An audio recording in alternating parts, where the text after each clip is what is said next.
تو ڈاکٹر صاحب آپ کو کیا لگتا ہے پنجاب میں کہانی ترین گروپ اور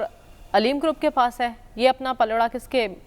اس میں ڈالیں گے؟ دیکھیں اس میں جو ہیں پرویز الہی صاحب، چودھری پرویز الہی جو ہیں وہ اپنا انڈیویجول انفلوئنس استعمال کرنے کی کوشش کر رہے ہیں تاکہ اس کے بیسس پہ اگر وہ اپنے لیے کوئی سپورٹ موبلائز کر لیں۔ اب ان کے لیے جو پرابلم ہے وہ ایک تو یہ ہے کہ جو پی ٹی آئی ہے اس کے اندر ڈس یونٹی ہے، اور آپ نے دو گروپس کا تذکرہ کیا، ترین گروپ تو پھر بھی کچھ بڑا گروپ ہے، باقی علیم خان کا ہمیں نہیں پتہ گروپ ایک آدمی پہ مشتمل ہے یا 10 آدمی پہ مشتمل ہے، اس کا ہمیں آج تک نام نہیں پتہ لگ سکے علیم گروپ کے،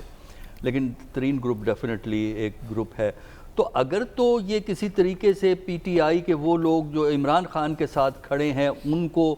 اپنے ساتھ شامل کرنے میں کامیاب ہو گئے تب تو ان کی کامیابی کے امکانات ہیں، لیکن اگر ایسا نہیں ہوتا تو پھر ان کے لیے کافی جو ہے وہ مشکل صورتحال ہے۔ دوسرا فیکٹر یہ ہے کہ بہت سے جو ایک طرح کی ڈی مورلائزیشن ہے پی ٹی آئی کے اندر غیر یقینی صورتحال کی وجہ سے فیڈرل لیول پہ، اس کی وجہ سے بھی ہمیں نہیں معلوم کہ کیا رسپانس ہوگا پی ٹی آئی کا۔ تو اگر تو P T I as a party Punjab میں اکٹھی رہ سکے تب تو کچھ پاسبلٹی ہو سکتی ہے، اگر وہ ایز اے پارٹی اکٹھی نہیں رہ سکی اور اس میں کچھ لوگ ادھر چلے گئے کچھ لوگ ادھر چلے گئے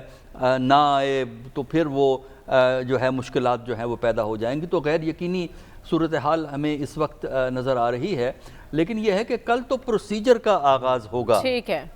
سیشن کے بعد، اور یہ ووٹنگ جو ہے یا سنڈے آفٹرنون میں ہوگی یا منڈے کو چلی جائے گی، اس لیے اب دیکھتے ہیں فیڈرل لیول پہ کیا ڈیسیجن ہوتا ہے۔ لیکن اس دوران ہم نے دیکھا کہ پرویز الہی صاحب نے کہا کہ وہ اسپیکر پنجاب کے عہدے سے مستعفی نہیں ہوں گے۔